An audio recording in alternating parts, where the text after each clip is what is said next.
లూకా సువర్తమానం 18వ అధ్యాయం 14వ వాక్య భాగాన్ని మనం చదువుకుందాం.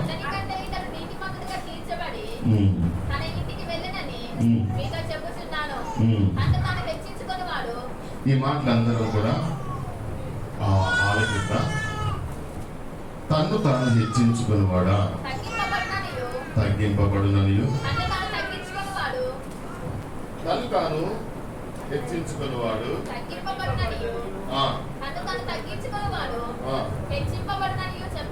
హల్లెలూయానండి. చేతులు ఎత్తి చెప్పండి, స్వరం ఎత్తి చెప్పండి, గట్టిగా ఒకసారి చప్పులు కొడుతూ చేసి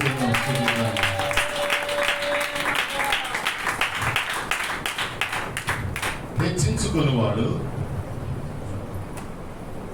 అలాగనే దేవుని చేత అంట హెచ్చించుకునేవాడు తగ్గించబడతాడంట. తగ్గించుకున్నవాడు ఏం చేస్తాడంట? హెచ్చించబడతాడు. ఈ రెండింట్లో మనుషులు దేన్ని ఎక్కువగా కోరుకుంటారు? ఎక్కువగా దేన్ని ఇష్టపడతారు? తగ్గించుకోవడమా హెచ్చించుకోవడమా? ఇప్పుడు దేనికి ఎక్కువ ఓట్లు వస్తాయి? బైబిల్ అంటూ ఉన్నది ఏంటిది అంటే, ఎవరైనా చూడండి తగ్గించుకోవడానికి పొరపాటుని ఇష్టపడు. దేన్ని ఇష్టపడతారంటే హెచ్చించుకోవడమే.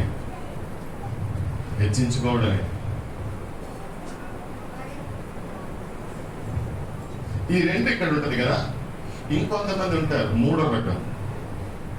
ఒకరేమో తగ్గించుకునేవారు, హంబుల్ దెమ్సెల్వ్స్, వారిని వారు తగ్గించుకునేవారు. కొంతమంది ఇప్పుడు మీరు చెప్పారు కదా, ఎక్కువ శాతం ఎవరు వాళ్ళు హెచ్చించుకునేవారు. ఇంకొక రకం ఉంటారు మూడో వ్యక్తి. వాళ్ళు ఎవరు తెలిసిన? తగ్గించుకోరు, హెచ్చించుకోరు. వీళ్ళేం చేస్తారు అంటే ఇతరులను తగ్గిస్తా ఉంటారు వీళ్ళు. హల్లెలూయా. ఇప్పుడు వీళ్ళు ఎవరంటే ఇతరులను ఏం చేస్తారు అంటే తను తాను హెచ్చించుకున్నవాడు తగ్గించబడతాడు, తను తాను తగ్గించుకున్నవాడు హెచ్చించబడతాడు. యేసు ప్రభువు వారు ఈ ఉపమానాన్ని బైబిల్ గ్రంథంలో చెప్పడం మనం గమనిస్తూ ఉంటాం. మనం దేన్ని ఇష్టపడాలి అంటే తగ్గింపునే. దేన్ని ఇష్టపడాలా? తగ్గించుకోవడానికే మనం ఏం చేయాలి అంటే మొగ్గు చూపాలి, తగ్గించుకోవాలి. ఎంత నువ్వు తగ్గించుకుంటే, బైబిల్ అంటుంది వాస్తవానికి నువ్వు హెచ్చించబడాలనుకుంటున్నావు కదా. వాస్తవానికి నీ ఆశ ఏంటిదంటే హెచ్చించుకోవాలనుకుంటున్నావు. నిన్ను నువ్వు హెచ్చించుకుంటే ఏమాత్రం హెచ్చించుకుంటావు? దేవుడి హెచ్చిస్తే అవధులు లేకుండా నువ్వు హెచ్చిస్తావు.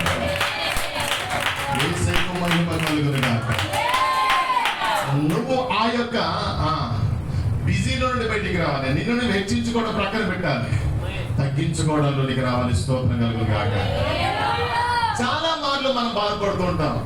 మనల్ని ఎవరైనా తగ్గిస్తే, మనల్ని ఎవరైనా తగ్గించి మాట్లాడితే మనం ఏం చేస్తామంటే మనసు నొచ్చుకుంటుంది, చివుక్కుమంటది మన మనసు. చాలాసార్లు బాధపడిపోతా ఉంటాం. కానీ ఈ రోజున బైబిల్ ఏమంటుందో తెలిసిన, దేవునికి లేఖన భాగాలు ఏమంటుందో తెలిసిన, మనుషులు తగ్గించినంత మాత్రం నువ్వు తగ్గించబడవు కదా. వాళ్ళెవరో వీళ్ళెవరో తగ్గించారు, తగ్గించి మాట్లాడుతున్నారు, చులకన చేస్తున్నారని నువ్వు బాధపడుతున్నా కానీ దేవుడు నేను చులకన చేయట్లేదు. యేసుకు స్తోత్రం కలుగును గాక.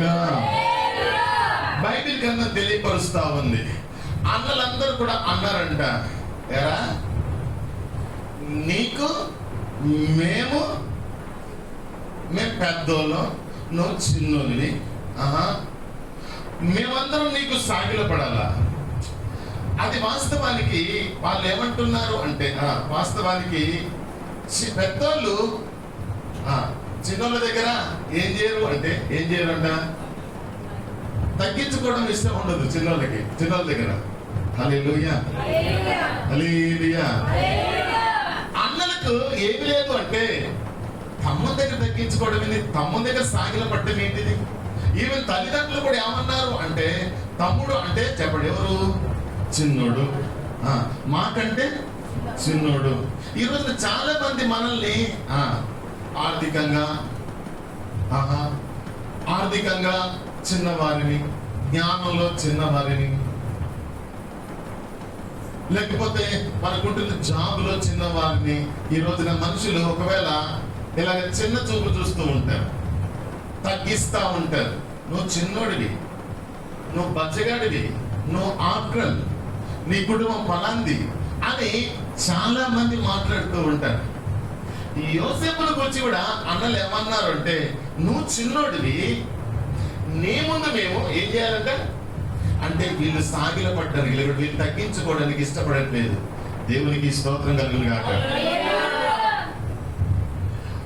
యోసేపు చెప్పలే వాస్తవానికి, అమ్మా యోసేపు తగ్గించుకో, నా దగ్గర సాగిల పడండి అని చెప్పారా? దేవుడు నాకు చెప్పాడు, దేవుడు నన్ను హెచ్చించబోతున్నాడంట.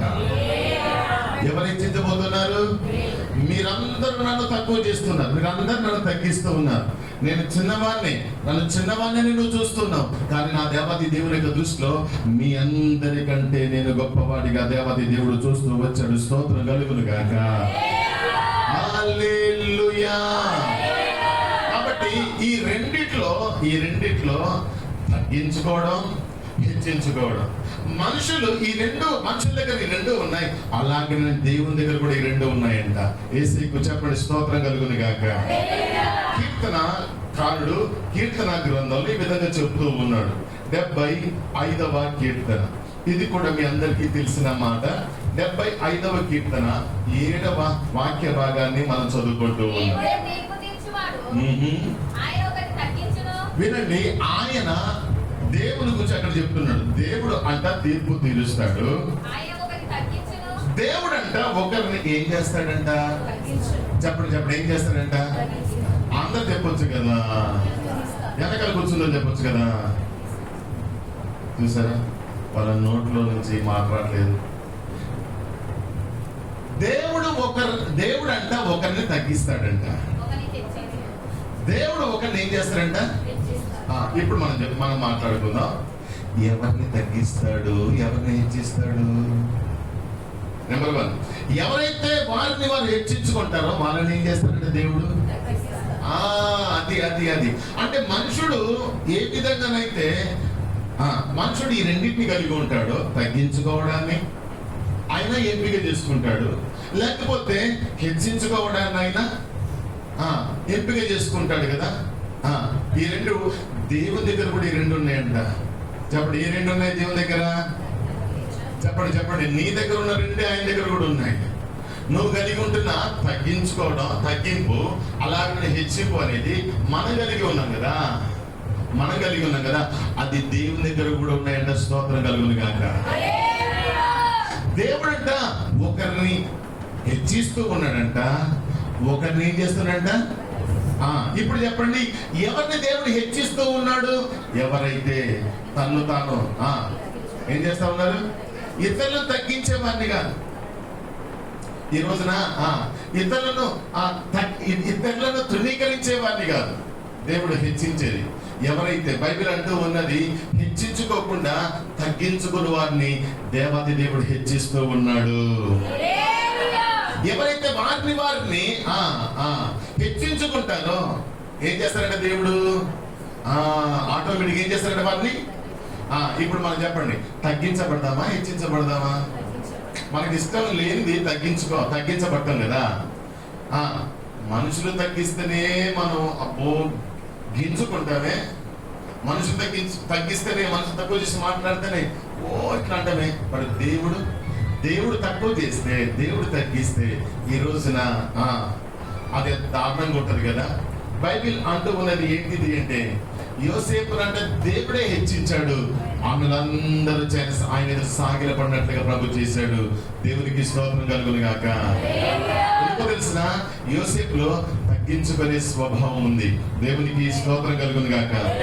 ఈ స్వభావం ఎవరితో తెలిసిన, ఈ స్వభావం ఎవరిదంటే దేవుని యొక్క స్వభావం.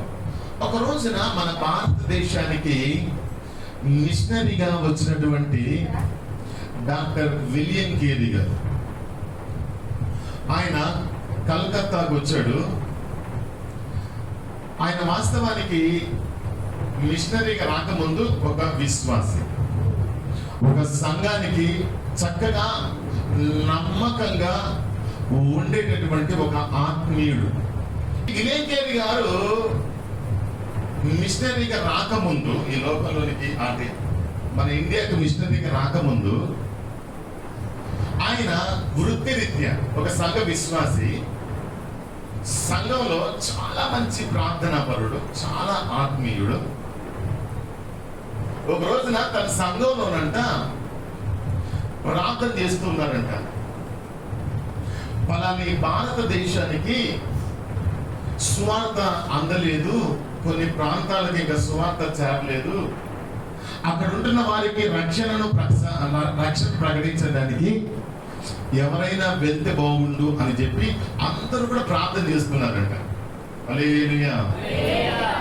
ప్రార్థన చేస్తున్నారంట, అయ్యా మిషనరీలు లేవనెత్తయ్యా, మిషనరీలు భారతదేశానికి పంపబడాలయ్యా, భారతదేశం సువార్తతో నింపబడాలి, నిన్ను ఎరగని వారు భారతదేశంలో ఉండకూడదు అని వారు ప్రార్థన చేస్తా ఉన్నారు. అయితేనంట ప్రార్థన చేస్తుండగా అందరూ ప్రార్థన చేస్తా ఉన్నారు. అయితే విలియం కేరీ అనే ఈ యొక్క దైవ సేవకుడు, విలియం కేరీ అనే యొక్క భక్తుడు అంట తన హృదయంలో దేవుడు అంట ఒక స్వరాన్ని వినిపిస్తూ ఉన్నాడు.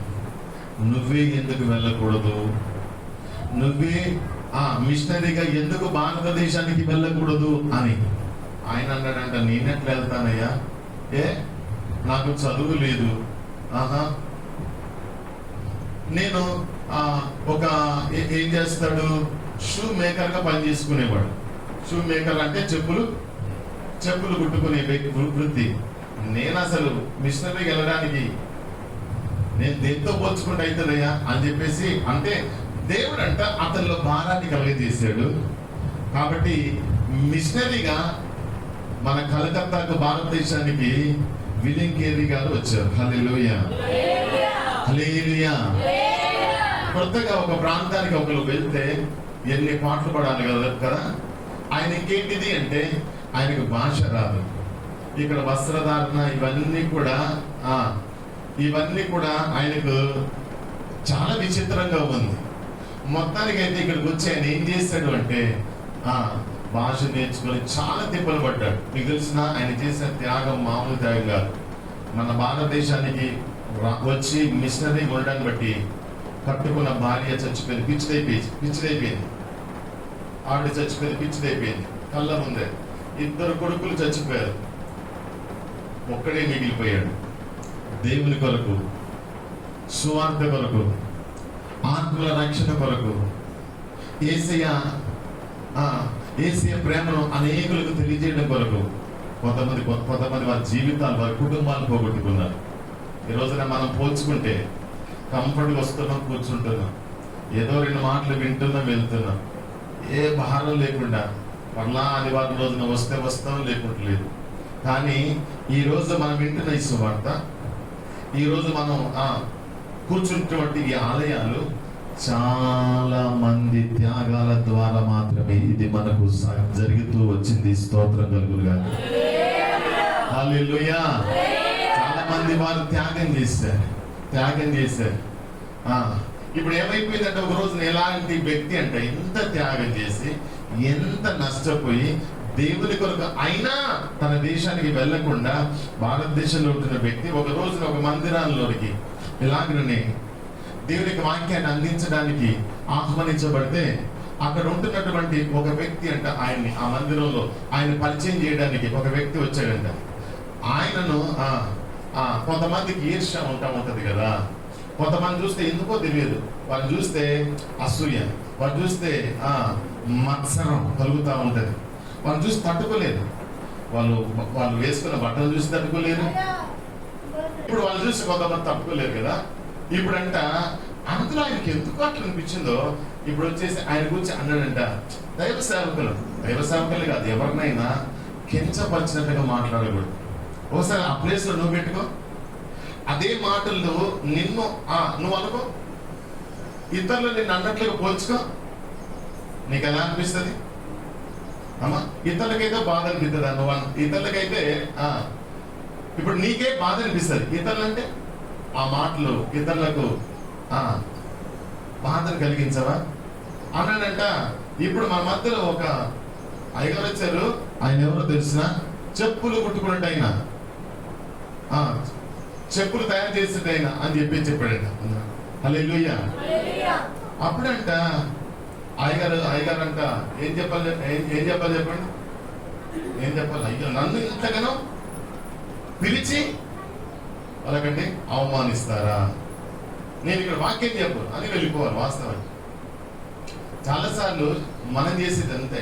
ఇతరులు మనం తక్కువ చేస్తే, ఇతరులు మనం తృణీకరిస్తే, ఇతరులు మనల్ని చెడ్డగా మాట్లాడితే మనం ఏం చేస్తామంటే వెంటనే నొచ్చుకుంటాం, బాధపడతాం, అవసరమైతే అక్కడి నుంచి వాకౌట్ చేస్తాం, ఇవన్నీ చేస్తూ ఉంటాం కదా. ఆయన ఏం చేశాడంటే దీనంగా వచ్చి ఆయన అన్నాడంట, ఈరోజు మీ మధ్యలో ఉండటం నా ధన్యత. మీతో దేవునికి వాక్యాన్ని పంచుకోవడానికి నేను అర్హుని కాదు, కానీ ఈ రోజున మరి ఆ సంఘ కాపరి నన్ను ఆహ్వానించారు.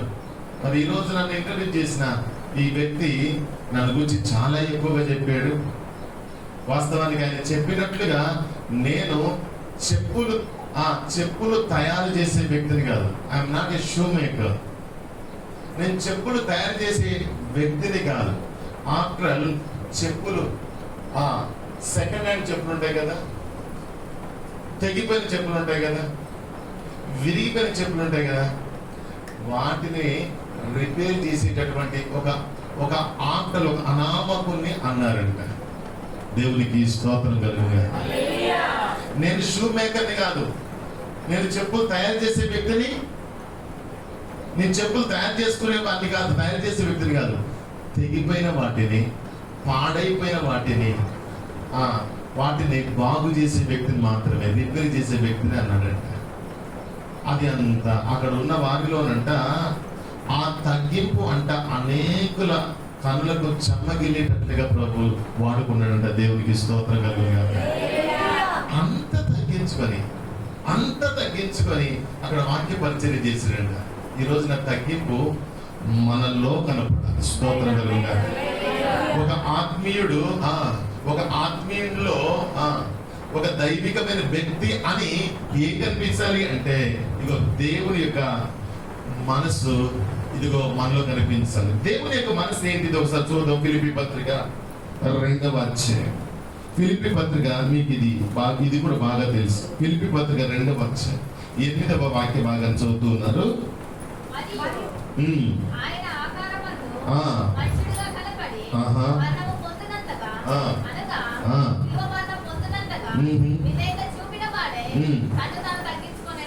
ఏం చేసుకున్నాడంట చెప్పండి? ఏం చేసుకున్నాడంట? యేసయ్య ఏం చేసుకున్నాడు అంటే తగ్గించుకునేవాడు. స్తోత్రం కలుగుగా. ఈ తగ్గింపు ఎక్కడి నుంచి వచ్చింది అంటే యేసయ్యలో నుండే వచ్చింది. మనకు కూడా ఎక్కడి నుంచి రావాలి అంటే యేసయ్యను బట్టి మనకు కూడా ఆయన ఆ తగ్గింపు మనము కూడా పొందుకోవాలి, ట్రాన్స్ఫర్ చేసుకోవాలి. స్తోత్రం కలుగుగా. మళ్ళీ హెచ్చింపు కలుగుతుంటే మనం ఏం చేయాలంటే ప్రభువా ఈ హెచ్చింపు అనేది ఏం చేస్తుంది తెలిసిన? నాశనానికి ఒక వ్యక్తిని నడిపిస్తుందంట. దేనికి నడిపిస్తుంది? ఒక వ్యక్తి హెచ్చించుకుంటున్నాడంటే అది మంచిది కాదు, నీలో చెడుకే, నీకేదో నష్టాన్ని కలిగజేస్తుంది. అందుకని అప్పుడప్పుడు తెలుగులో ఏమని తిడతారంటే పొంగకురా అంటా ఉంటారు. పొంగటం అంటే ఏంటిది? పొంగడం అంటే పాలు కదా పొంగి, అన్నం కదా పొంగేది కదా. వీడికి బాగా పొంగుడు ఎక్కువైంది అంటారు. ఇది మామూలు తిట్టు కాదు. పొంగుడు ఏంటి ఇది అని చెప్పేసి అంటే బాగా గర్వంగా బాగా గర్విష్ఠుగా ఉన్నాడు అన్నది ఆ యొక్క మాటకు అర్థం. పొంగకురా అన్న మాట. ఒకసారి ఆ మాటలను మనము చదివితే ఒకసారి 29వ అధ్యాయం చదవండి. సామెతల పుస్తకం 29వ అధ్యాయం 23వ వాక్య భాగాన్ని మనం చదువుకుంటున్నాం. ఎవని గర్వము వానిని ఏం చేస్తుంది అంటే, అమ్మా ఏం చేస్తుందంట? వాస్తవానికి దేవుడు నిన్ను హెచ్చించాలనుకుంటున్నాడు, కానీ నీలో ఉన్న గర్వం ఏం చేస్తుందంటే నిన్ను దేవుని చేత కూడా హెచ్చించబడకుండా చేస్తా ఉంది.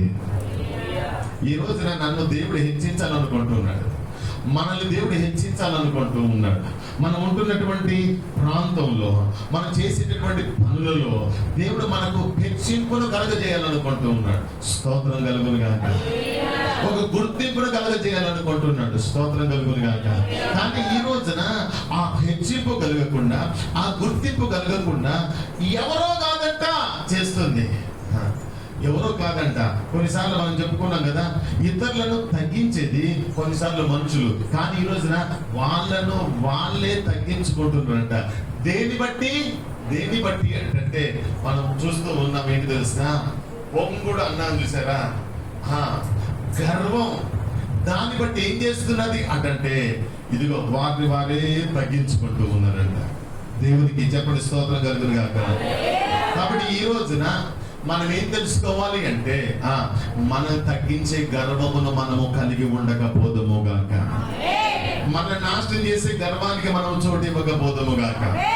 ఈ రోజు నా దేవాది దేవుడు నిన్ను హెచ్చించడానికి ఆయన నిన్ను చూసినప్పుడు అంట, ఆయన నీలో తగ్గింపును చూస్తే ఆయన నిన్ను హెచ్చిస్తాడు. కానీ నీలో హెచ్చించుకునే స్వభావం, గర్వించే స్వభావం, నాకేం తక్కువ, నాకేం కొదువ, నేనెందుకు తగ్గించుకోవాలి, వాళ్ళెంత వీళ్ళెంత అని నువ్వు అనుకున్నట్లయితే బైబిల్ అంటూ ఉన్నది అది గర్వమేనంట. ఆ వ్యక్తిని ఏం చేస్తుంది అంటే తగ్గించుకుంటుంది అని దేవునికి లేఖన భాగాలు తెలియపరుస్తున్నాయి. చెప్పండి దేవునికి స్తోత్రం కలుగును గాక. బైబిల్ గ్రంథంలో చాలా మంది భక్తులు బైబిల్ గ్రంథంలో వారు ఏం చేశారంటే వారు తగ్గించుకున్నారంట. కాబట్టి ఇప్పుడు బైబిల్లో మనం ఏం చూస్తున్నామంటే తక్కువ చేయటం, తక్కువ. మన జీవితంలో అన్ని తక్కువైపోవడానికి గల కారణం ఏంటిది అంటే బైబిల్ అంటూ ఉన్నది. ఇక్కడ వాక్య భాగంలో మనం చూస్తూ ఉన్నాం. తక్కువ అవడానికి కారణం, మనం తక్కువైపోవడానికి, తగ్గించబడ్డానికి కారణం ఇదిగో గర్వమే. దేవునికి స్తోత్రం కలుగును గాక. హల్లెలూయా. మీరందరూ కూడా ఈ మాటలు బాగా చదువుతా ఉంటారు కదా. ఒక రోజునంట ఇజ్రాయేల్ ప్రజలకు అంటే కొత్తగా ఏమైపోయింది అంటే ఫస్ట్ టైం అనమాట, వాళ్ళ జీవితంలో ఎప్పుడు చూడలే. మన్నా అంటే వాళ్ళకి తెలియదు. అది పరలోకపు ఆహారం. అది చాలా స్వీట్గా ఉంటుందంట. కొత్తిమీర గింజలాగా ఉంటుందంట. కొత్తిమీర గింజలు ఎంతమంది చూశారు? కొత్తిమీర గింజలు ఏమంటారు తెలుగులో? అబ్బా, మీరు బాగా చూశారు. ఒకసారి గట్టిగా సపలు కొట్టుకోండి. మీకు మామూలుగా ఆ యొక్క మన్నా అంటే ఎలా ఉంది అంటే మన్నా ఎలా ఉందంటే అది కొత్తిమీర గింజలాగా ఉందంట. దాని యొక్క టేస్ట్ మాత్రం అపూపం లాగా ఉందంట. ఆ మాట అర్థం నాకు ఇంతవరకు తెలవలేదు. కొత్త నూనె, దానికి చాలా ఎక్స్ప్లెనేషన్ ఇచ్చాడు. అయితే వాళ్ళు ఏం చేశారంటే ఫస్ట్ రోజు కదా, ఫస్ట్ టైం కదా, 40 సంవత్సరాలు 40 సంవత్సరాలు అంట ప్రతిరోజు ఉదయాన్నే వాళ్ళకి దేవుడు ఏం చేస్తున్నాడంటే ఆహారాన్ని ఇస్తున్నాడు. ఆ ఆహారం ఆకాశం నుండి ఇస్తున్నాడు. ఆ ఆహారం దేవదూతలకు సంబంధించిన ఆహారం. అది భూమిలో పండిన ఆహారం, మనుషులు పండించిన ఆహారం. అది ఈ లోకంలో దొరికే ఆహారం. అది దేవుడిచ్చే ఆహారం. స్తోత్రం కలుగును గాక. ఈ ఆహారాన్నంట వీళ్ళు ఏం చేస్తున్నారంటే దేవుని బిడ్డలైన ఇజ్రాయేలీలు ప్రతిరోజు భుజిస్తున్నారు. వారు వచ్చారంట. అది ఫస్ట్ రోజు కదా, వాళ్ళకి తెలియదు కదా. విజయ తెలియదు కదా? తెలుసా తెలియదా? విజయ ఎక్కడికో వెళ్ళిపోయింది. హల్లెలూయా. వాళ్ళకి తెలియదు కదా. అప్పుడు దేవుడు చెప్పాడంట, మీ ఇంట్లో ఎంతమంది ఉంటే ఒక కొలత ఇచ్చేసి మన ఇంట్లో కూడా ఇప్పుడు ఎంతమంది ఉంటే అంతమంది ఏం చేస్తామంటే గ్లాసు ఏదో వాడతాం కదా బియ్యానికి. అదే వాడదా గ్లాస్ ఏం చేస్తాం? ఒక్కరికి అయితేనో ఒక్కళ్ళు గ్లాస్ తింటారా? కడుపాసిరు ఒక గ్లాస్ అంతా మాట్లాడి ఏంది. ఇప్పుడు వాళ్ళకి తెలుసు కదా, రఘుబాబు తెలుసు కదా గ్లాసు కొలత ఎంతమంది కావాలంటే అన్ని పోస్తా ఉంటాం కదా. వాళ్ళకి కూడా కొలత అంట దేవుడు చెప్పిండు, మీరు ఎంతమంది కావాలంటే మీ ఇంట్లో ఎంతమంది ఉంటే అంతమంది తీసుకోమని, అన్ని ఓమేర్లు తీసుకోమని చెప్పారు. బైబిల్ ఏమంటుందో తెలిసిన, కొంతమంది అంట తెలియక తక్కువగా కూర్చుకున్నారంట, తక్కువగా దాన్ని తీసుకున్నారంట తెలియక. అమ్మా ఇప్పుడు ఏమైపోవాలి అంటే తక్కువ అన్నం వండితే ఏమైంది, సరిపోయిందా? ఇంట్లో నలుగురికి సరిపడ ఉండకపోతే తక్కువైందిగా. అందుకని అప్పుడప్పుడు ఏం చేస్తా ఉంటారు అంటే రామూర్తి ఏమంటాడు, అప్పుడప్పుడు ఏమంటారంటే కొంచెం మిగిలిన పర్వాలేదు కానీ ఏం చేయకూడదు, తక్కువ కాకూడదు, అవసరమైతే రాత్రి అయినా తినొచ్చు అని చెప్పేసి అంటూ ఉంటారు. హల్లెలూయా. కానీ ఎండాకాలం అంటే మిగులుబాటు పెట్టద్దు, మిగిలొద్దు అన్నం కొంచెం వేడిగా వండుకోవాలి. ఇదేం చలికాలం కాదులే కానీ ఉంటే ఏమైంది అంటే పాడైపోయింది, నీరు పట్టిపోయింది కదా. కాబట్టి ఎక్కువ వండుకోవాల్సిన పనిలే. దేవునికి స్తోత్రం కలుగును గాక. హల్లెలూయా. తక్కువ కొంతమంది కూర్చుకున్నారంట, తక్కువ తీసుకున్నారంట, తక్కువ కూర్చుకున్నారు. మరి ఇప్పుడు తక్కువ కూర్చున్న వాళ్ళకి ఏం కావాలి వాస్తవానికి? ఇప్పుడు మీకు తక్కువ అన్న మీరు ఏం కావాలి? మీకు పిల్లల పేరు కూడా సరిపోయిందా?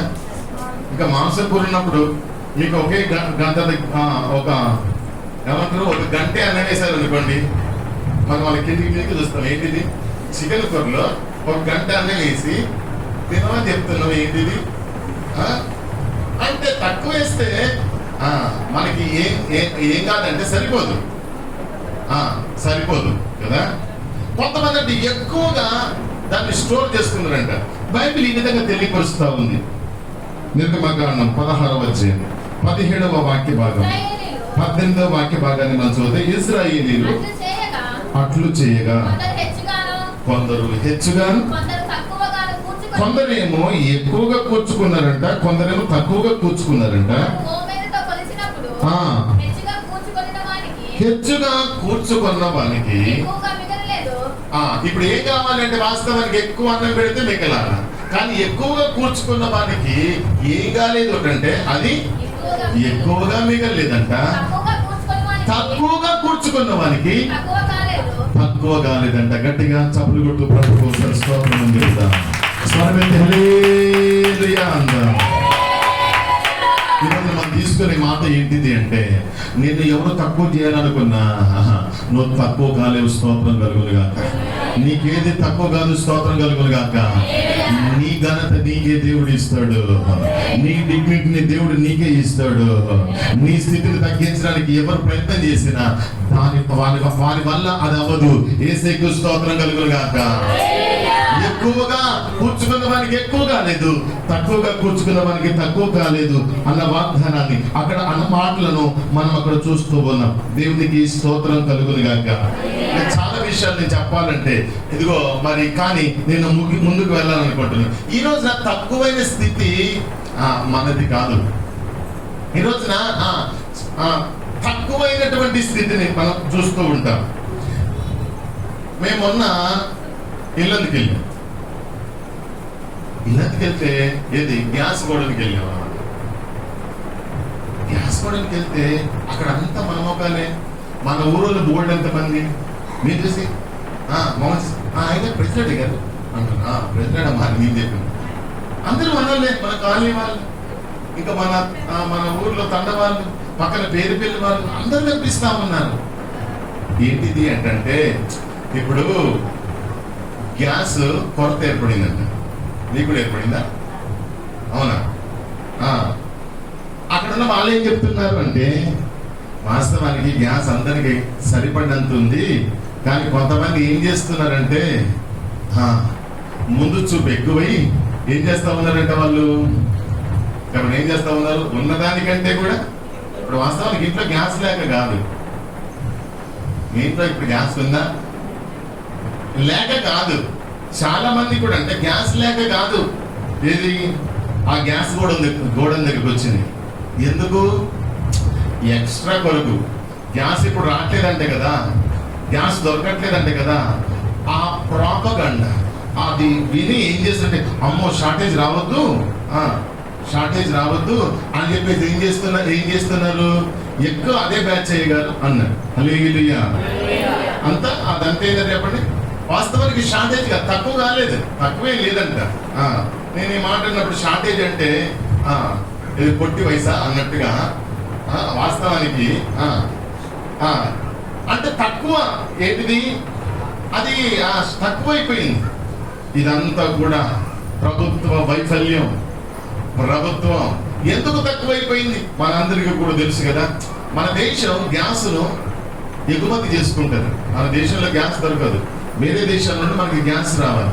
ఇప్పుడేమో యుద్ధాలు జరుగుతున్నాయి కదా, ఆ యుద్ధాల ద్వారా ఇప్పుడు ఏమైపోతుందంటే మన దగ్గరకు వచ్చే గ్యాస్ వాళ్ళు ఏం చేశారంట అంటే మన దగ్గరకు వచ్చే కాదు, కొన్ని దేశాలకు వెళ్ళాల్సినటువంటి గ్యాస్ నిల్వల్ని వాళ్ళు ఆపారంట, అంటే వెళ్ళనియట్లేదు. హల్లెలూయా. ఇప్పుడు ఎగ్జాంపుల్ మనం చెప్పాలంటే మన దేశంలో బొగ్గులు అంటారు, బొగ్గు ఉంది కదా, కోల్ ఉంది కదా మన దేశంలో. ఇప్పుడు ఇల్లంతా బొగ్గు కానీ బొగ్గు ఉంటే కదా దాని పేరు, అందులో బొగ్గు ఉంటుంది కదా. ఇప్పుడు మన దేశంలో బొగ్గు వస్తుంది, మన దేశం ఏం చేస్తాం, ఎంతగానో వాడుకుంటాం, మనం వాడుకున్నంత వాడుకుంటాం, మిగిలితే ఏం చేయాలి, మళ్ళీ మన దేశానికి అమ్ముకోవాలి కదా. మన దేశానికి మరి మనం బ్రతకాలంటే గుట్టిగా తినకుండా కూర్చుంటే ఎట్లా, మనం అమ్ముకోవాలి కదా. మనం బొగ్గు అంటే ఎట్లయితే అమ్ముతాము, మన దగ్గర ఇక్కడ మైన్ లో స్టీల్ ఉంది కదా, ఆ రాయి ఎట్లాగైతే మనం దాన్ని అమ్మేసుకుంటామో అట్లాగా వేరే దేశాల్లో కూడా కొన్ని ఉంటాయి.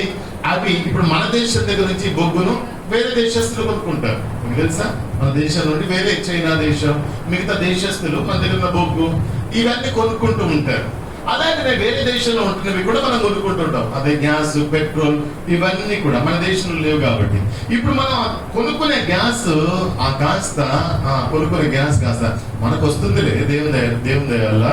కానీ కొన్ని చోట్లకి అది గ్యాస్ వెళ్ళట్లే అంతగాను. మరి ఇప్పుడు ఏమైంది అంటే ఇదంతా కూడా ప్రభుత్వము వైఫల్యం చెందింది అని చెప్తూ ఉన్నారు. హల్లెలూయా.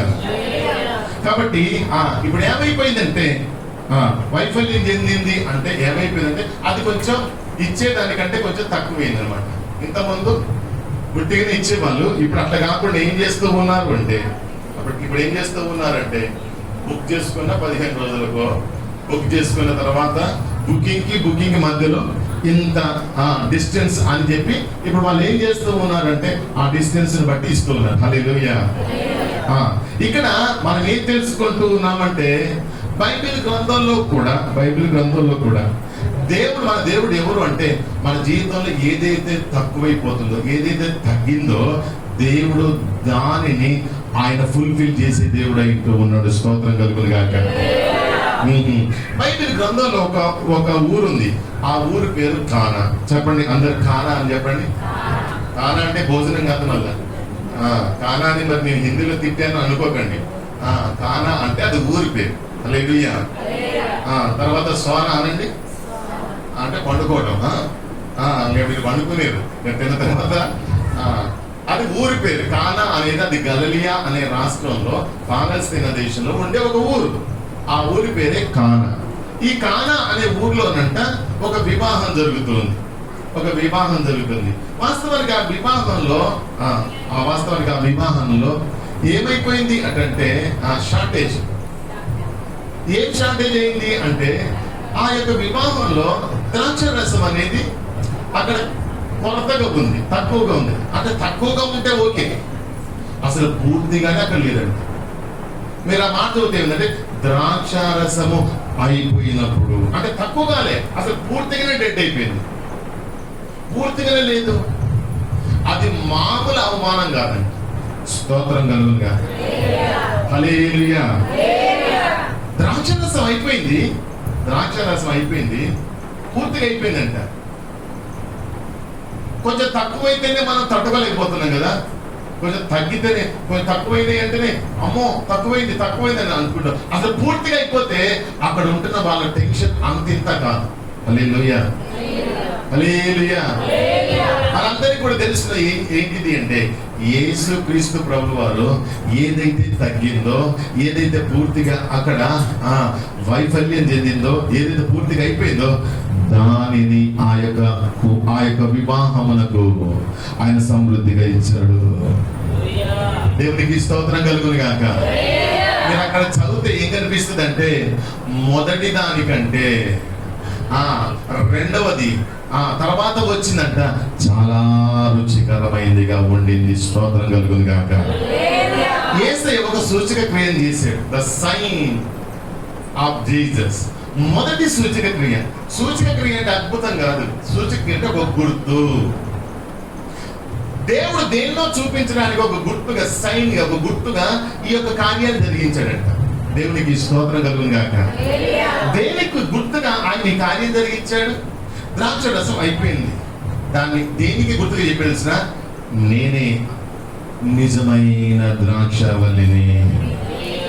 దేవుడు దాన్ని యేసయ్య ఆ రోజున అక్కడ ఈ సూచన ఎందుకు చేశాడంటే ఈ గుర్తు దేన్ని చూపిస్తుంది తెలిసిన, ఇదిగో మీరు తాగేదంతా కూడా, మీరు తాగింది చూసారా ఆ ద్రాక్ష రసం, ఆ ద్రాక్ష రసం దేనికి సాదృశ్యంగా ఉంది తెలిసిన, నాకు సాదృశ్యంగా ఉంది. I am the true wine. నేను నిజమైన ద్రాక్షవల్లిని అని చెప్పడానికి యేసుక్రీస్తు ప్రభువు ఆ కార్యం జరిగించాడంట అక్కడ. స్తోత్రం కలుగును గాక. ఎందుకు అక్కడ అయిపోయింది? ఈ రోజున మన జీవితంలో కూడా కొన్ని ఎందుకు తక్కువైపోతుంది, కొన్ని ఎందుకు పూర్తిగా అయిపోతుంది. మీరు అక్కడ చూస్తే అక్కడ ఏమైపోయింది అంటే ద్రాక్ష రసం అయిపోయింది. వాస్తవానికి ఏమైంది తెలిసిన, పెళ్లి విందులో వాస్తవానికి చాలా సంతోషంగా ఉంటుంది. పెళ్లి అంటే ఎట్లా ఉంటుందేమో, పెళ్లి అనేది సంతోషాన్ని కలిగేదా, ఏడుకోవట్లేదా? సంతోషం. పెళ్లి అనేది చాలా సంతోషంగా ఉండేది, కానీ అక్కడ సంతోషం లేదు, సంతోషం అయిపోయింది. చాలా మంది జీవితాల్లో ఈ రోజున ఆనందం లేదు. ఏ ఆనందాన్ని అయితే మిస్ అయిపోయామో, కోల్పోయామో, పోగొట్టుకున్నామో, తగ్గించుకున్నామో, తక్కువైపోయిందో, ఇదిగో యేసు క్రీస్తు ప్రభువు వారు ఆ ఆనందాన్ని నీకు రెట్టింపుగా ఇవ్వడానికి యేసయ్య ఈ లోకంలోనికి వచ్చాడు. స్తోత్రం కలుగును గాక. యేసయ్య ఇస్తాడు. స్తోత్రం కలుగును గాక. హల్లెలూయా. మన జీవితంలో ఏదైతే తక్కువైపోయిందో దాన్ని ఎవరిస్తారు అంటే, మనం చెప్పాం కదా, తక్కువైన దాన్ని దేవాది దేవుడే ఇచ్చి దేవుడు అయింటూ ఉన్నాడు. దేవునికి స్తోత్రం కలుగును గాక. 40 సంవత్సరాలు అంటే ఇశ్రాయేలును దేవుడు పోషించాడు. వాళ్ళకైతే తక్కువైందా అంటే బైబిల్ అంటుంది నెహెమ్యా పుస్తకంలో ఏది తక్కువ కాలేదంట. 40 సంవత్సరాలు వాళ్ళు వేసుకున్నటువంటి చెప్పులు పాతగిలిపోలే, బట్టలు చెమట పట్టలేదు, వాళ్ళ కాళ్ళు వాయలేదంట. ఇవన్నీ 40 సంవత్సరాలు కూడా వాళ్ళు అరణ్యంలో నడిచిన ఏ మాత్రం ఎవరికి ఎలాంటి ఇబ్బంది లేదు. యేసయ్యకు స్తోత్రం కలుగును గాక. ఇబ్బంది లేకుండా చేసిన యేసయ్య వారితో ఉన్నాడు. స్తోత్రం కలుగును గాక. ఈ రోజున నువ్వు నేను మనం ఏం తెలుసుకోవాలి అంటే, ఎందుకు షార్టేజెస్, ఎందుకు మన జీవితంలో అన్ని మనం అన్ని తక్కువైపోతున్నాయి, ఎందుకు కోల్పోతున్నాం అంటే, చాలా మంది జీవితంలో యేసయ్య లేడు.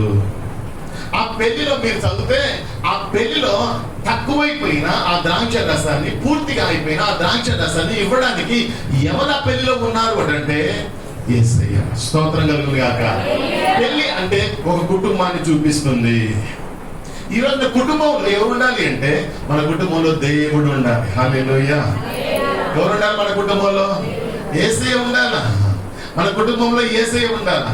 ఎవరితో యేసయ్య ఉంటాడు? మీరు ఆ వాక్య భాగంలో చూస్తే అక్కడ విధేయులతో యేసయ్య ఉంటాడు. ఎవరితో ఉంటాడు యేసయ్య? ఆయన చెప్పింది చేసేటటువంటి వారితో ఉంటాడు. దేవునికి స్తోత్రం కలుగును గాక. విశ్వసించే వారితో దేవుడు ఉంటాడు. నేను నాకున్న తక్కువ టైం బట్టి నేను వెళ్ళాలి కాబట్టి నేను దాని గురించి ఏం వివరించట్లేదు. విశ్వసించేటటువంటి వారితో యేసయ్య ఉంటాడు. స్తోత్రం కలుగును గాక. బైబిల్ అంటూ ఉన్నది అక్కడ విధేయత చూపిస్తుందంట. దేవుని యొక్క మాటకు విధేయత చూపించాలి. విధేయత. ఈ రోజున విధేయత కరువైపోతుంది. అమ్మా, వింటున్న మూడలేని వాక్యాలు బైబిల్ మనకు మొదటి నుంచి చివరి వరకు ఎన్నోసార్లు చదివా మనకు తెలుసు. విధేయత ఎంతవరకు మనము అన్వయిస్తూ ఉన్నాం, ఎంతవరకు మనం విధేయతను చూపిస్తున్నాం. చెప్పండి, మనకు తెలియని వాక్యాల అమ్మా, మీరు వినని మాటలేయని. కానీ విధేయత చూపినటువంటి వారు చాలా మంది ఉంటున్నారు. ఈ రోజున వినటం ప్రాముఖ్యం కాదు, విధేయత చూపించడం అత్యంత ప్రాముఖ్యమైనది. స్తోత్రం కలుగునుగా. హల్లెలూయా. దేవుడు నీ విధేయతను కోరుతూ ఉన్నాడు. యేసయ్య సౌలుతో ఏం చెప్పాడంటే, ఒకడు బలి అర్పించుట కంటే మాట వినుట శ్రేష్టం అన్నాడు. నీ బలి కంటే, చెప్పండి, ఏమి శ్రేష్టం అంట? శ్రేష్టమైనది ఏంటిదంటే విధేయతే, లోపడటమే, ఆయన మాటకు భయపడటమే, ఆయన మాట ప్రకారంగా చేయాలి అని ఇష్టపడటమే. అదేంట బలి కంటే శ్రేష్టమైంది. యేసయ్యకు స్తోత్రం కలుగును గాక. ఈ రోజున ఆ విధేయత మనలో ఉంటే మన జీవితంలో ఏదైతే కొద్దువైపోతుందో, ఏ ఆనందం అయితే మన జీవితంలో, మన కుటుంబంలో కొద్దువైపోతుందో, ఏ ఆరోగ్యం అయితే మన జీవితంలో తక్కువైపోతుందో, దేన్నైతే మనం ఈ రోజున కోల్పోతూ వచ్చామో, దేవుడు దాన్ని తిరిగి మనకు సమృద్ధిగా ఇవ్వగలిగిన వాడైంటూ ఉన్నాడు. యేసయ్యకు స్తోత్రం కలుగును గాక. చెప్పండి, యేసయ్య ఉన్నది తక్కువైపోయిన దాన్ని చూసుకుంటూ కూర్చోడానికి కాదు. యేసయ్య ఉన్నది, చెప్పండి, యేసయ్య ఉన్నది మన జీవితంలో ఏదైతే తక్కువైపోతుందో తరిగిపోయేదాన్ని తిరిగి ఆయన పునరుజ్జీవింపజేసే దేవుడు అయి ఉంటూ ఉన్నాడు. యేసయ్యకు స్తోత్రం కలుగును గాక. కాబట్టి ఆ కుటుంబంలో ఏది కూడా తక్కువ కలగంట. మీరు బైబిల్ గ్రంథాన్ని మీరు చదివితే వాస్తవానికి అక్కడ మీరు ఆ వాక్య భాగంలో చదివితే ఏం కనిపిస్తుంది అంటే, ఎందుకు ఫెయిల్యూర్ అయింది అక్కడ, ఎందుకు ఆ దాక్షరసనాలు కోల్పోయారు అంటే, చాలా మంది చాలా చెప్తూ ఉంటారు అక్కడ 6 రాతి బాణాలు కనిపిస్తాయంట. ఎన్ని ఉంటాయంట అక్కడ? ఆ యొక్క పెళ్లి దగ్గర 6 రాతి బాణాలు కనిపిస్తుంటాయి. ఇది చాలా పెద్ద సబ్జెక్ట్ కానీ నేను ముగిస్తూ ఉన్నాను. 6 రాతి బాణాలు. 6 అనే సంఖ్య అసంపూర్ణతగా గుర్తు. ఇది మానవుని యొక్క సంఖ్య అని బైబిల్ చెప్తుంది. 7 అనే సంఖ్య సంపూర్ణమైన సంఖ్య. యూదులు ఈ సంఖ్యలకు, న్యూమరాలజీకి ప్రాధాన్యత ఇస్తూ ఉంటారు. మొదటిది దేవుని సంఖ్య, దేవుడు ఒక్కడే అనేదానికి మొదటి నెంబర్ 1 అది దేవునికి గుర్తు. 2 అనేది అది సాక్షులకు గుర్తు. 2-3 సాక్షులు ఉంటేనే తప్ప ఏదైనా కూడా దానికి సాక్షులు ఉండాలి. కనీసం మినిమం 2 ఉండాలి. అది 2 అనేది సాక్షులకు సంఖ్య. 3 అనేది త్రిత్వానికి గుర్తు. తండ్రి, కుమార, పరిశుద్ధాత్మ దేవునికి గుర్తు 3 అనేది. ఆ విధంగా ప్రతి సంఖ్యకు కూడా, ప్రతి నెంబర్ కూడా ఒక అర్థం ఉంది. 6 అనేది 6 రాతి బాణాలు. 6 అనేది అది అసంపూర్ణత గుర్తు. ఈరోజు మన జీవితంలో అసంపూర్ణత, సంపూర్ణత లేకపోవడం మన జీవితంలో వైఫల్యానికి కారణం. దేవునికి స్తోత్రం కలుగును గాక. అసంపూర్ణత అంటే మరొక మాట చెప్పాలంటే సగం భక్తి సగం. అందుకని అంటారు కదా, ఏమంటారు, వచ్చి రాని భాష ఒళ్ళంతా పగలు కొడతారు. వచ్చి రాని భాష ఏం చేయాలి, నాకు వచ్చు అనేసి అన్నాం అనుకోండి, ఏం చేస్తారంట, అది ఏందో మాట్లాడుతా నువ్వు తెలియంది. కాబట్టి ఇప్పుడు ఏమంటారంటే, అది వారి భాషలో అది పెద్ద ఊతేనా, వాడు ఊత అంటాడు. అది చాలా మాట్లాడకుండా మాట కావాల్సింది. ఇప్పుడు నీకు అటు ఏదో వచ్చిందే నువ్వు మాట్లాడేసరికి వాళ్ళు ఏం చేస్తారంటే, వీడు మన ఏదో తిడతాడు. ఒకడు అలాగనే తిట్టాడంట.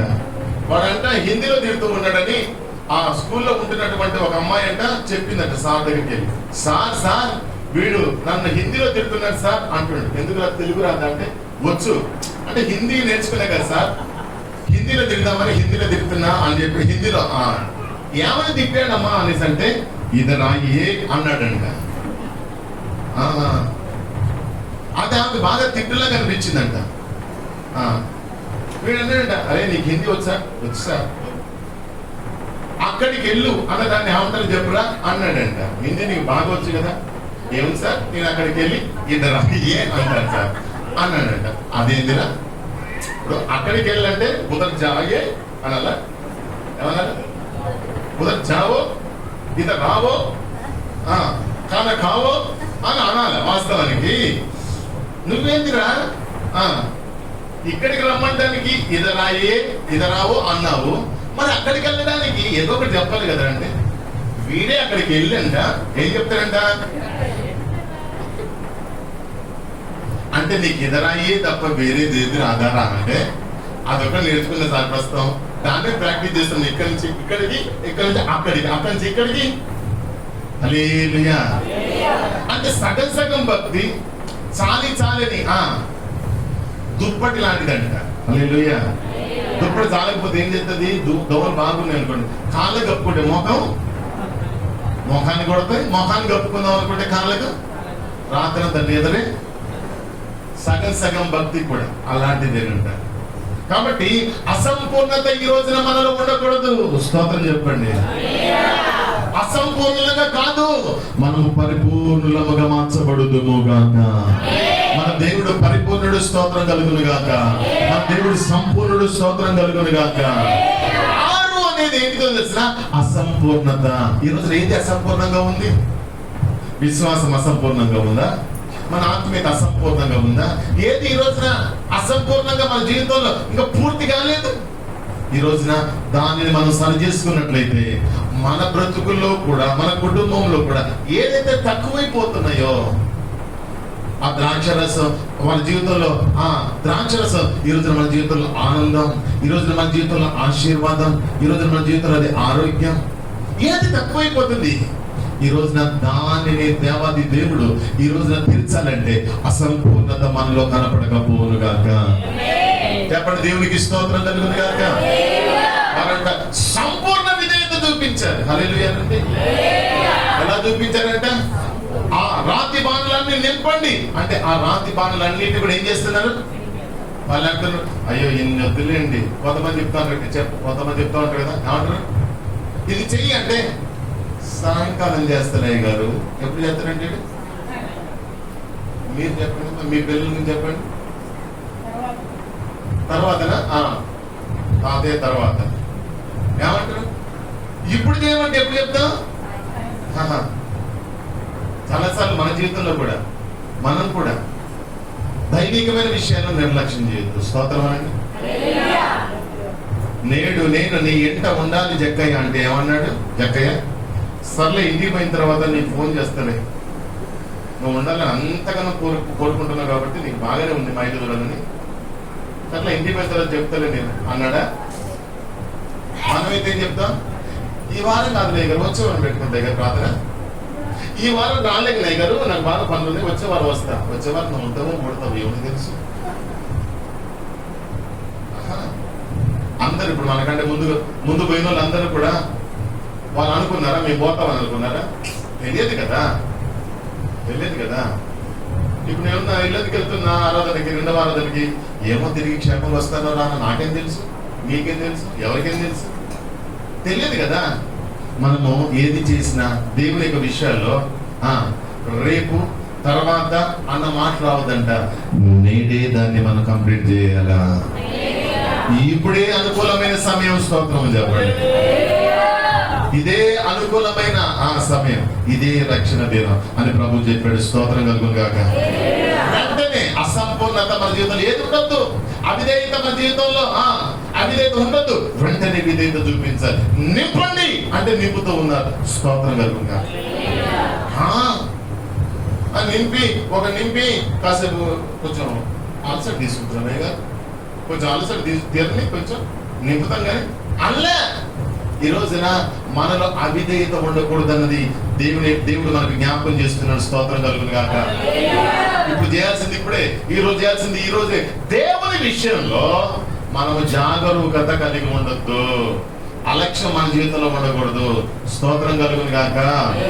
కాబట్టి ఎందుకు అక్కడ జరిగింది అంటే అక్కడ అసంపూర్ణత ఉందంట. అసంపూర్ణత. మీరు అక్కడ చదివారా? ఆ 6 రాతి బాణలు ఎలా ఉన్నాయి అంటే ఖాళీగా ఉన్నాయి.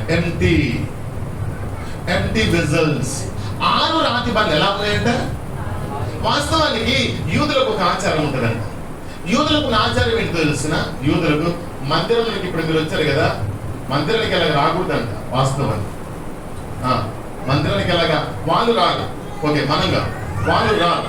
ఏంటో తెలిసిన, వాళ్ళు ముందుగానే అక్కడ 6 పెద్ద పెద్ద రాతి బాణలు నేలతో నింపుతారు. మందిరానికి వచ్చే ముందు వాళ్ళు ఏం చేస్తారు అంటే, చెప్పండి ఏం చేస్తారు వాళ్ళు? చెప్పండి చెప్పండి.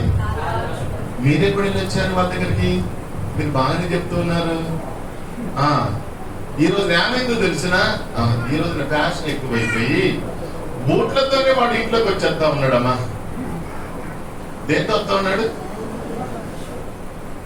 ఎంతమంది చెప్పులు అక్కడెక్కడో ఇప్పి ఏం చేసేవాళ్ళు కాళ్ళు గడిగి, ఇప్పుడు షూ అండి ఏంటంటే అంటే షూ అంటే ఈ పనికిమాలే కదా. షూ అంటే దానికి మట్టినదా? చెప్పులకు అంటే చెప్పులకే మట్టినదా? చెప్పరు మీరు. కాళ్ళకున్న దేనికైనా మట్టి అంటుందిగా, మరి షూకి అంటదా? అంటుంది. అయినా వాడు ఏం చెప్తాడంటే, బెడ్రూమ్లకి దాని మీదే వస్తాడు, వంట రూమ్లకి దాని మీదే షూతోనే వస్తాడు, దానితోనే వచ్చి సోఫాలు కూర్చుంటాడు, అవసరమైతే దాంతోనే కూడా బెడ్ మీద పండుకుంటాడు. అలసిపోయినండి. ఇప్పుడు షూ కూడా ఎప్పడానికి అంత ఓపిక లేదు. యేసు రక్తమే జీవన ఆయన. హల్లెలూయా. కాబట్టి ఇప్పుడు ఏమైపోయిందంటే, వాళ్ళకి ఆ ఆచారం ఉండే. వాళ్ళు ఏం చేసేవాళ్ళంటే, మందిరానికి వచ్చే ముందు కూర్చో మందిరానికి వచ్చే ముందు ఏం చేసేవాళ్ళంటే, వాళ్ళు శుభ్రంగా కాళ్ళు కడుక్కునేవాళ్ళు. భోజనం చేసేటప్పుడు ఏం చేసేవాళ్ళంటే, భోజనం చేసేటప్పుడు ఏం చేసేవాళ్ళు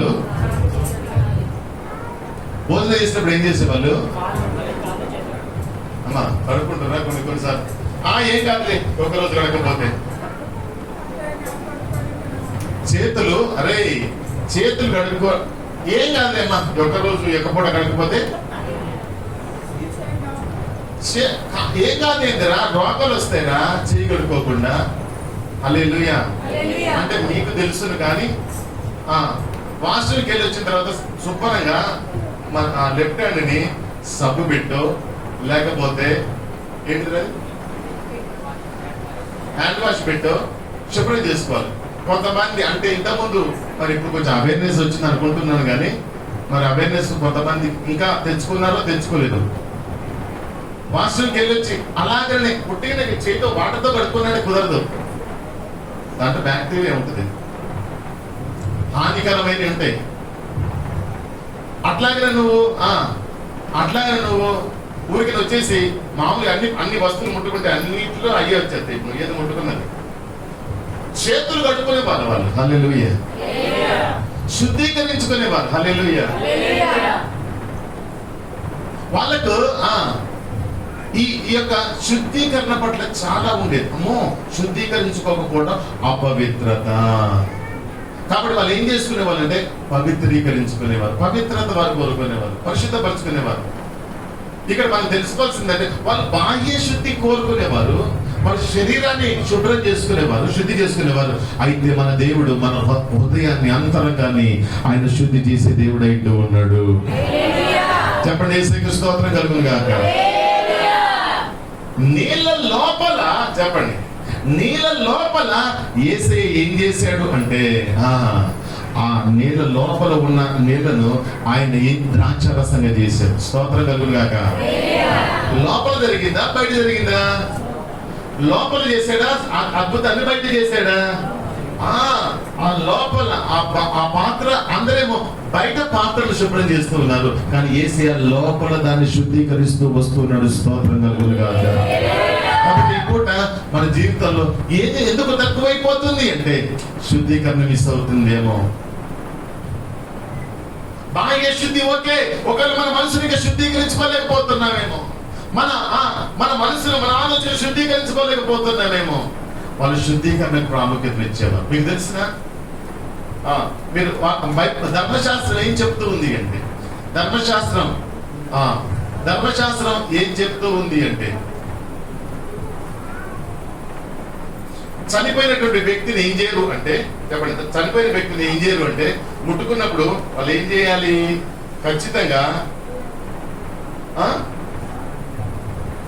ఏం చేయాలమ్మా? చచ్చిపోయిన వాళ్ళని ఇప్పుడు మనం మనకి ఈ అలవాట్లన్నీ ఎక్కడికి వచ్చేయండి? ధర్మశాస్త్రంలోని. చనిపోయిన తర్వాత ఏం చేస్తారు? అయ్యో మీ మౌనం నశించును గాక. చనిపోయిన వ్యక్తి సాగు చేసిన తర్వాత బతికున్నోళ్ళు సాగుకెళ్ళినోళ్ళు ఏం చేస్తారు? ఏం చెప్పారు అసలు? బట్టలు గట్టిగా మామూలుగా అంటే మీకు తెలుగులో చెప్తే కానీ మీకు అర్థం కాదన్నమాట. 2 సార్లు చెప్పలయ్యా?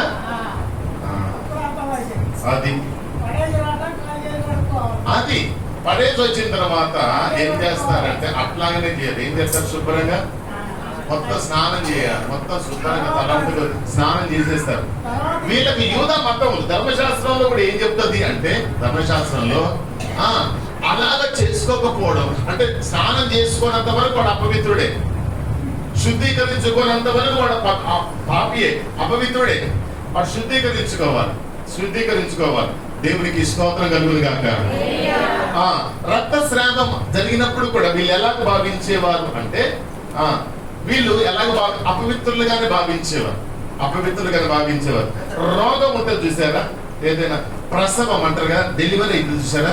అందుకని డెలివరీ అయిన వాళ్ళకు కొన్ని రోజుల దాకా వాళ్ళని ఏం చేస్తారు? తర్వాత వాళ్ళకి స్నానం చేపిస్తారు. ఇదంతా కూడా ధర్మశాస్త్రం చెప్తుంది. అప్పటి వరకు వాళ్ళు మందిరానికి రావడానికి కానీ, అప్పటి వరకు వాళ్ళు ఎక్కడికి వెళ్ళడానికి కానీ చేయరు. ఎందుకంటే అది అపవిత్రం. అది ఇలాగ చాలా ఉండే వీళ్ళకి ధర్మశాస్త్రంలో చాలా విషయాలు ఎదుర్కొంటాయి. కొన్ని రోగాలు ఉంటాయి. ఎగ్జాంపుల్ కుష్ఠ రోగం ఉందనుకోండి, అది కూడా వాళ్ళకి అపవిత్రమైంది. ఈ యొక్క యూదులకు వీళ్ళు ఏం చేసేవారంటే శుద్ధీకరించుకునేవారు. దేంతో శుద్ధీకరించుకునేవారు అంటే నీళ్ళతో వారు శుద్ధీకరించుకునేవారు. కానీ ఇదిగో యేసుక్రీస్తు ప్రభువు వారు తన రక్తముతో మనలను శుద్ధీకరిస్తూ ఉన్నాడు. యేసుకు స్తోత్రం కలుగును గాక. నా ఆలోచన నేను ముగిస్తూ ఉన్నాను. ఈ పూట మనం ఈ రోజున ఏం తెలుసుకుంటున్నామంటే ఎందుకు మన జీవితంలో తక్కువైపోతున్నాయి అంటే, బైబిల్ అంటూ ఉన్నది మన జీవితంలో అసంపూర్ణతను బట్టి. అసంపూర్ణంగా మనం ఇంకా బ్రతుకుతూ ఉన్నాం.